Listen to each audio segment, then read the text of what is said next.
The ship came from the stars on a cold morning in March. It was bigger than anything humans had ever built. It hung above the city of Seoul like a dark cloud blocking the sun. People on the streets stopped and looked up. Some ran. Some prayed. Most just stood there with their mouths open, unable to believe what they were seeing. Admiral Park was not surprised. He had been waiting for this day for 20 years. Ever since the scientists found strange signals coming from deep space, he knew visitors would come. He had spent his whole life getting ready. The alien ship sent a message. It was in every language on Earth at the same time. The message was simple. It said that representatives would come down to talk. It said humans should not be afraid. It said resistance would be pointless. Did not like that last part. The meeting took place in a large building in the center of the city. Brought his best people with him. Captain stood on his right. She was small, but her eyes were sharp like a hawk. She had never lost a battle in her life. Dr. Minyu stood on his left. He was old and thin, but his mind was the sharpest on Earth. He had built weapons that no one else could imagine. Commander Shin waited in the shadows near the door. She led a team of soldiers so deadly that even other soldiers were afraid of them. Lieutenant sat at a small desk with communication equipment. He would record everything. The aliens walked in. There were 3 of them. They were tall, almost 8 feet, with gray skin and 4 arms. Their eyes were black and showed no feeling. They wore robes made of some shiny material that moved like water. The one in front spoke. Her name was Emissary. Her voice was cold and flat. "I speak for the Empire," she said. "We rule 300 star systems. We command 12 species. We have existed for 10,000 of your years. You are new. You are small. You are alone." Said nothing, he just watched. Continued. "We offer you a choice. Join our empire as a vassal species. Serve us. Give us your resources. In return, we will protect you from the dangers of space. We will allow you to live." "And if we refuse?" asked. His voice was calm. Made a sound that might have been a laugh. "Then we will take what we want anyway. Your planet will burn. Your people will die. Your cities will become dust. We have done this many times before. No species has ever defeated us." The room was silent. Everyone waited for to speak. He stood up slowly. He was not a tall man, but in that moment he seemed to fill the room. He looked at with eyes that held no fear. "Let me tell you something about humans," he said. "We have been fighting since before we could walk upright. We have survived ice ages. We have survived plagues that killed half our population. We have survived wars that destroyed entire nations. We always survive. We always fight back." Tilted her head, she seemed amused. "You are brave," she said. "But bravery does not win wars. Ships and weapons win wars. You have almost nothing. We have more ships than you have cities." Smiled. It was not a friendly smile. "I am going to give you a warning," he said. "Leave our space. Do not come back. We do not want war, but if you force us to fight, we will not stop until your empire is broken. Every ship you send, we will destroy. Every world that threatens us, we will burn. This is not a boast. This is a promise." For a moment, something flickered in his black eyes. It might have been surprise. It might have been the first tiny seed of doubt. But then it was gone. "You are either very brave or very stupid," she said. "Perhaps both. I will take your words to High Sovereign, but I already know what he will say. He will laugh, and then he will send his ships." She turned and walked toward the door. At the entrance, she stopped and looked back. "You have 1 month," she said. "Prepare your surrender or prepare to die." Then she was gone. The room was quiet for a long time. Finally, Captain spoke. "She really thinks we will give up," she said. There was something dangerous in her voice. "Let her think that, Sid. Let them all think that." He turned to Dr. Minyu. "Is the Prometheus project ready?" The old scientist nodded. His eyes held a strange light. "It has been ready for 10 years, Admiral. We have been waiting for someone to use it on." Looked at the faces of his team. Calm and deadly. Minyu, brilliant and ruthless, silent and lethal, young but determined. These were the people who would save humanity. They think we are weak because we are small, said. They think we are helpless because we are alone. They do not know us. They do not know what we can do when our backs are against the wall. He walked to the window and looked up at the alien ship still hanging in the sky. They will learn, he said quietly. They will all learn. In the Empire, War Marshal received his orders. He was to take 100 ships and crush the humans. It would be easy, his commanders told him. The humans were primitive. They had barely learned to travel between planets. They would fall in days. Gathered his fleet and set course for Earth. He was already thinking about the celebration he would have after his easy victory. He had no idea that he was flying toward his death. The fleet arrived at the edge of the solar system exactly 1 month after the warning. 100 warships, each one bigger than any building on Earth. They moved in perfect formation, their hulls gleaming under the distant light of the sun. War Marshal stood on the bridge of his flagship, watching the small blue planet on his screens. "Begin the broadcast," he ordered. His message went out to every radio and television on Earth. His voice was deep and filled with pride. "People of Earth," he said, "your time has run out. Surrender now. Send your leaders to us. Bow before the Empire and some of you may live. Resist and every single one of you will die. You have 1 hour to decide." He leaned back in his chair and waited. He expected begging. He expected crying. He expected humans to turn on each other in panic. Instead, he got silence. Then a human voice came through the communication system. It was calm and clear. It belonged to Lieutenant. "Fleet, this is Earth Defense Command. We received your message. We have a response." "Speak," said. He was curious what excuse the humans would give. "This is your last chance," said. "Turn your ships around, leave our space. Do not come back. If you continue forward, we will destroy you." Actually laughed out loud. His officers joined him. The sound filled the bridge. "You still think you can fight us," said. "You are insects, we are gods. Forward all ships." The fleet moved toward Earth. They passed the orbit of Neptune, then Uranus. They were making good time, was already writing his victory speech in his head. They never saw the mines. Dr. Minyu had spent 15 years hiding weapons in the outer solar system. Small devices, no bigger than a human fist, floating in the darkness of space. They were invisible to sensors. They waited in silence for their targets. When the fleet flew into the minefield, 30 ships exploded in the first 10 seconds. The blasts were so bright that they could be seen from Earth with a simple telescope. Fire bloomed in the darkness like flowers of death. Screamed orders. His officers panicked. Ships crashed into each other trying to avoid the explosions. 2 more ships were destroyed by collision. "Where did they come from?" shouted. "How is this possible?" Before anyone could answer, the human ships appeared. They came from behind asteroids, from inside the rings of Saturn, from every shadow in the solar system. They were smaller than ships, but they were fast, so very fast. They moved like angry wasps, darting and striking. Captain led the attack. Her ship, the Fury, was the first to fire. Her weapons were not like anything they had seen before. They were designed by Dr. Minyu, and they cut through shields like hot knives through butter. "All ships," said into her radio, her voice cold and steady. "No prisoners, no mercy, kill them all." The human fleet obeyed. They fought with a ferocity that shocked them. While military training taught soldiers to be careful and preserve their ships, human training taught something different. Humans were taught to win at any cost. They were taught that dying in victory was better than living in defeat. Ship after ship fell to human weapons.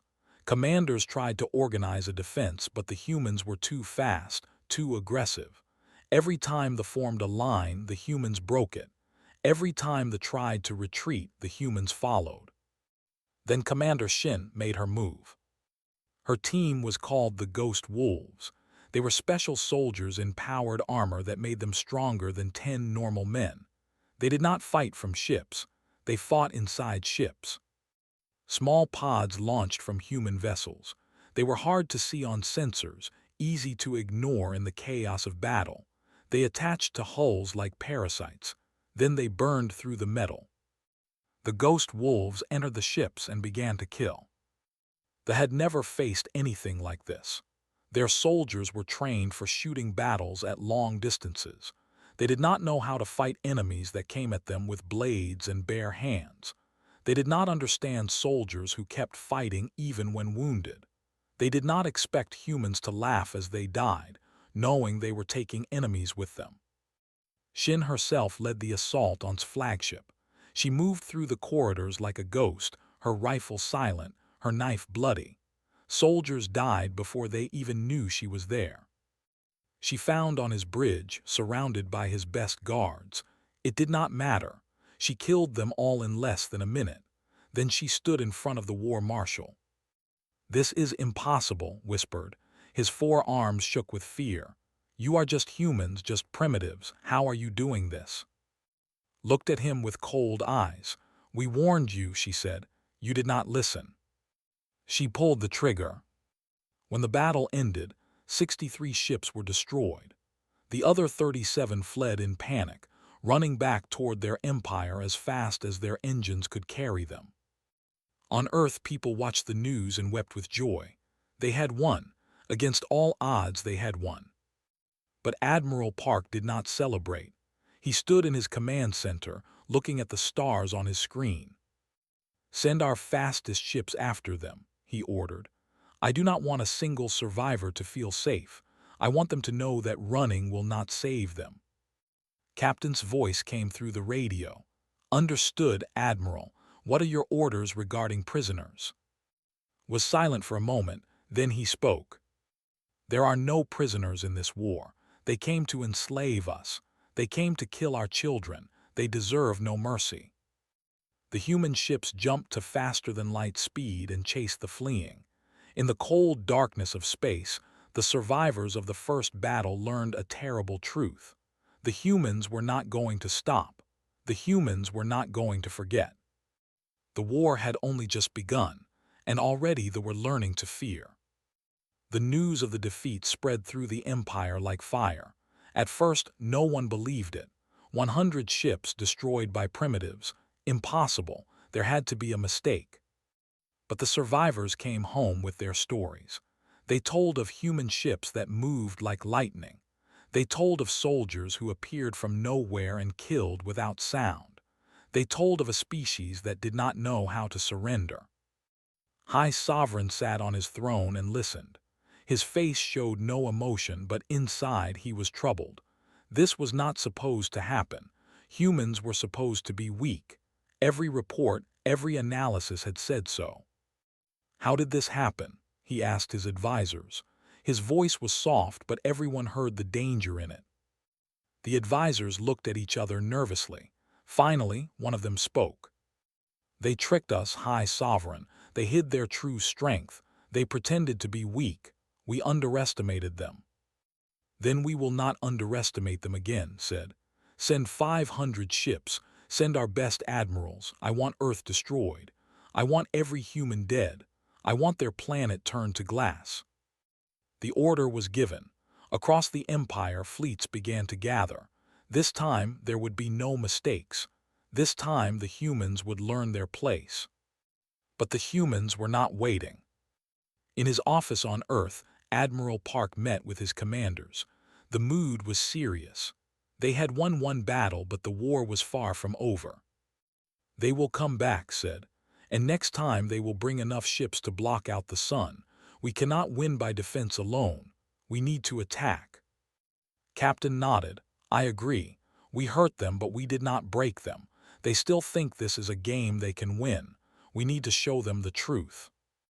Dr. Minu spread documents across the table. "I have been working on new weapons, biological agents that target specific species, drones controlled by artificial intelligence that can fight without human pilots, and something I call the Hellfire Protocol." "What does it do?" asked. Minyu smiled. It was not a pleasant smile. "It breaks through planetary shields. Any planet, no matter how well defended, can be touched." The room was quiet for a moment. Everyone understood what this meant. Humanity could now threaten worlds directly. "We cannot simply wait for them to attack us," said. "We need to take the war to them. We need to make them fear us so much that they cannot sleep at night. I call this the doctrine of fear."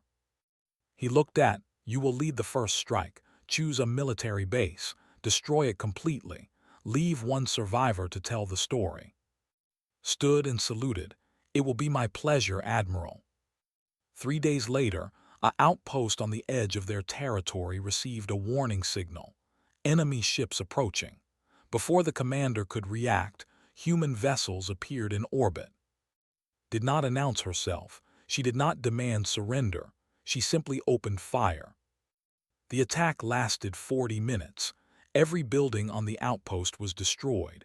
Every ship was blown apart. The defense platforms were silenced one by one. When it was over, nothing remained but burning wreckage and floating bodies. But kept her word. She found one survivor, a young officer named, hiding in a storage room. Her soldiers dragged him before her.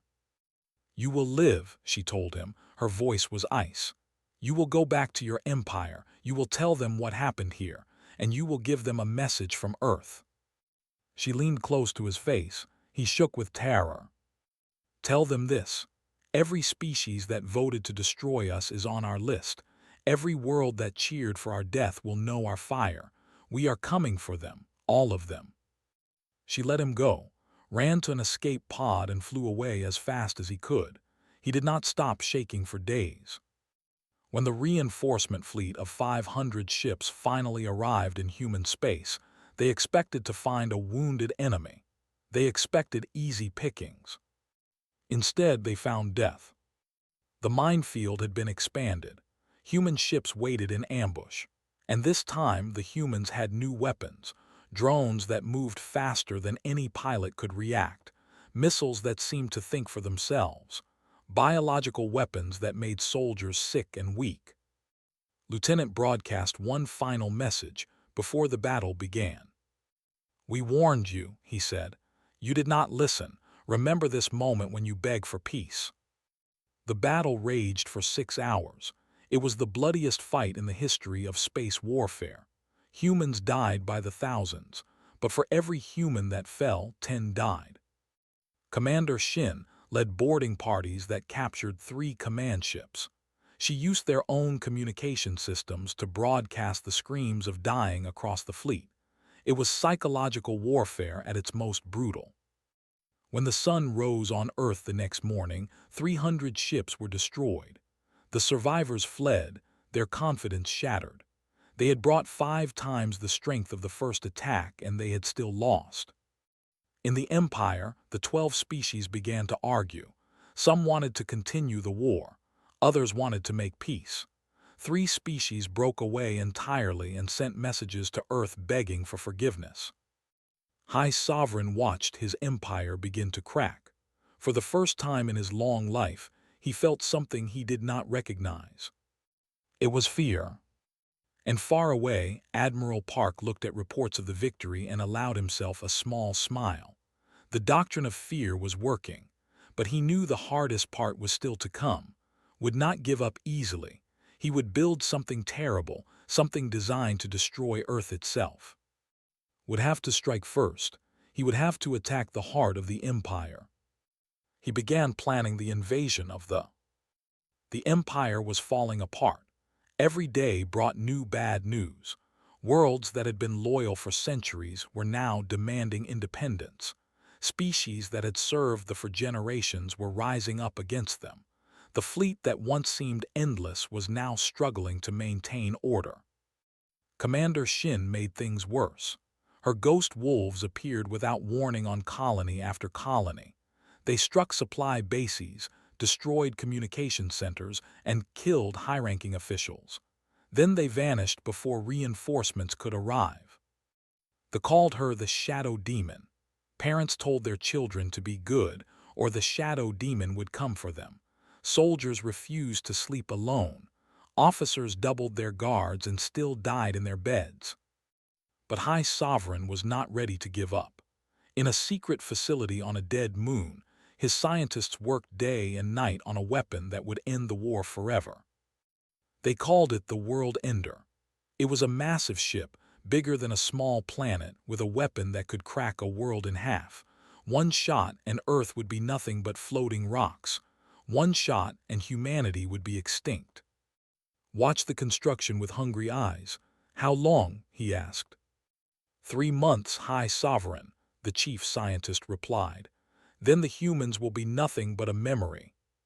But Dr. Minu had spies everywhere. He had bought information from unhappy servants. He had hacked into their communication networks. He knew about the World Ender before it was half finished. He brought the information to Admiral Park. The two men looked at the images in silence. We cannot let them finish it, said finally. No, Minu agreed. We have maybe 2 months before it becomes operational. After that, nothing can save us. Closed his eyes. He had always known this moment would come. The moment when half measures would no longer work. The moment when humanity would have to risk everything. Call all commanders to the war room, he said. We are going to attack The plan was simple in concept, but nearly impossible in execution. 200 human ships would cross space, avoiding detection for as long as possible. They would emerge near thee and destroy the World Ender before it could be used. Then they would attack the planet itself and break the leadership. Captain was given command. She did not hesitate when she heard the mission. Many of us will not come back, warned her. I know, replied, but if we do not go, none of us will survive. I would rather die fighting than die begging. The fleet gathered in secret. Every soldier knew this might be their last mission. Many wrote letters to their families. Some prayed, some cried. But when the order came, every single one of them reported for duty. Before they left, Lieutenant broadcast a message to the people of Earth. We are going into the darkness, he said. We do not know how many of us will return, but know this. We fight for you. We fight for our children. We fight for the future. And we will not stop until the enemy kneels before us. The fleet jumped into faster-than-light speed and disappeared. The journey through space was a nightmare. Enemy patrols were everywhere. 3 times they had to fight their way through. Each battle cost ships and lives, but they kept moving forward. Finally, they reached It was surrounded by the largest defense fleet ever assembled. Thousands of ships, dozens of space stations, and layer after layer of shields. And at the center of it all, the World Ender, almost complete. My God, one of the officers whispered. Did not hesitate. All ships attack pattern Omega, target the World Ender first. Everything else is secondary. The human fleet dove into the enemy formation like wolves into a herd of sheep. They did not try to be careful. They did not try to survive. They only tried to reach their target. Ships exploded on all sides. Hundreds of humans died in the first minute, but they kept pushing forward. For every human ship destroyed, 2 ships fell. Led from the front, her ship the Fury took hit after hit. Fires burned on every deck. Half her crew was dead, but she kept fighting. Closer, she ordered. Get me closer to that thing. The Fury broke through the final defense line and launched its entire weapon load at the World Ender. Other human ships did the same. Missiles and energy beams struck the massive weapon from every direction. The World Ender exploded. The blast was so bright that it blinded sensors for millions of miles. The weapon that was supposed to destroy Earth was gone. But the battle was not over. Commander Shin had been waiting for this moment. While the fleet attacked from space, she and her ghost wolves landed on the surface of They had one target, the palace of High Sovereign. The fighting on the ground was brutal. Soldiers defended their capital with everything they had, but in her team were not normal soldiers. They were something that crawled out of humanity's darkest nightmares. They fought through the streets. They fought through the palace gates. They fought up the stairs toward the throne room, bodies piled up behind them. When finally broke down the throne room doors, she was covered in blood. Most of it was not hers. High Sovereign sat on his throne, surrounded by his last guards. He looked at the human woman standing before him and knew that his empire was dead. "Kill me then," he said. "End it."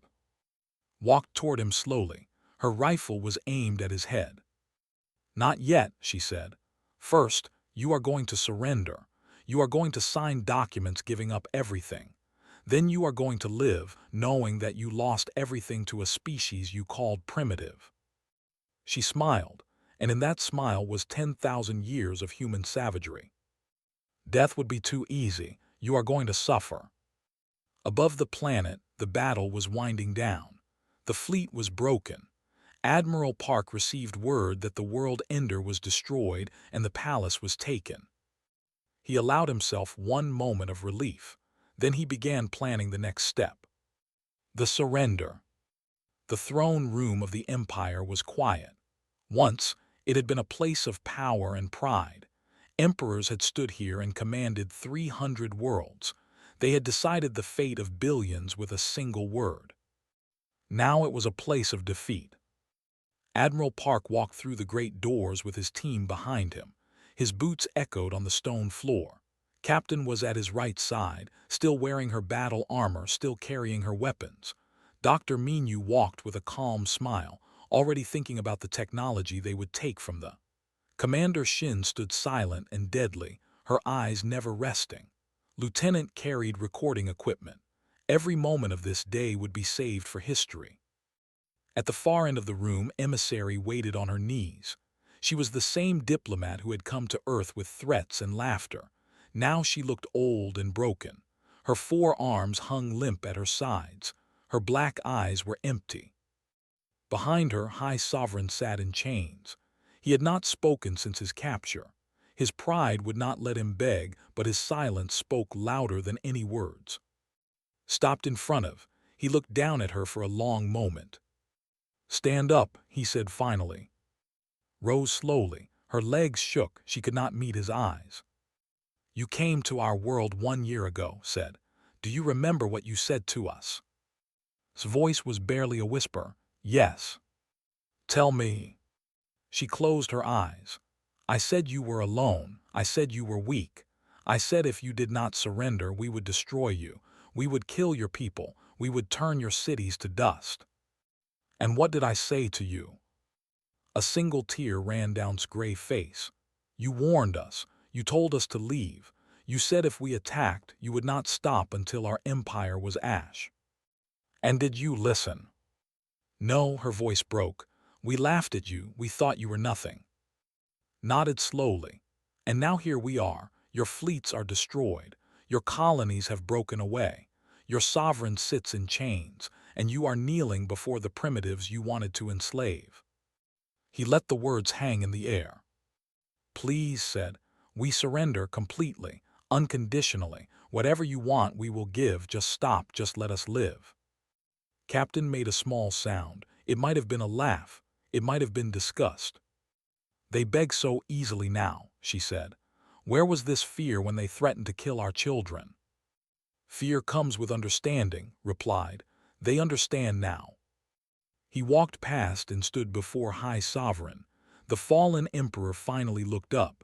His eyes held hatred but also something else. Respect, perhaps, or just exhausted acceptance. "You have won," said. His voice was hoarse. "What more do you want?" Studied him. "I want you to understand something. We did not want this war. We asked you to leave us alone. We gave you every chance to walk away. You chose to attack. Every death in this war, human and alike, is because you could not accept that a small species had the right to say no." Said nothing. "But we are not like you," continued. "We will not exterminate your people. We will not enslave your children. We are going to give you something you never gave anyone else. We are going to give you mercy. But mercy has a price."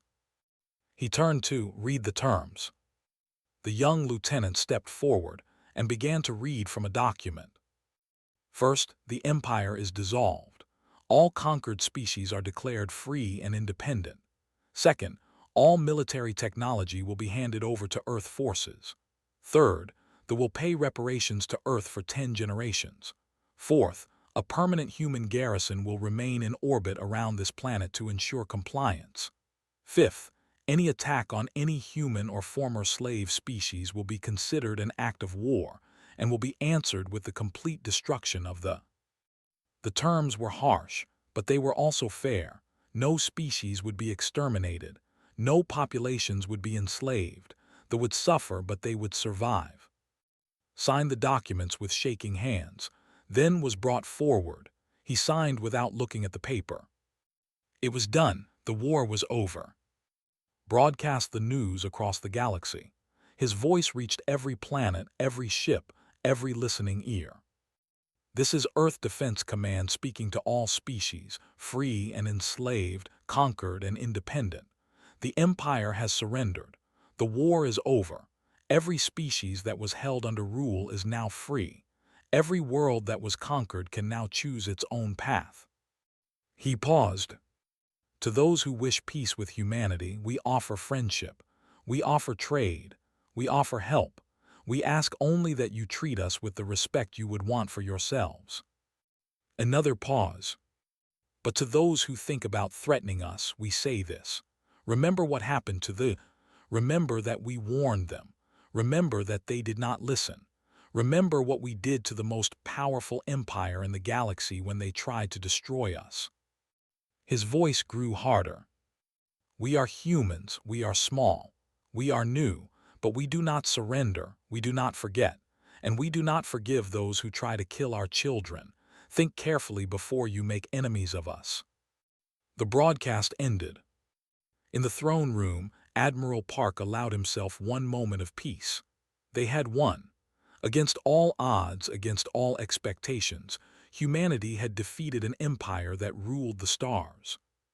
But he knew this was not the end. It was only the beginning. Other species would rise, other threats would come.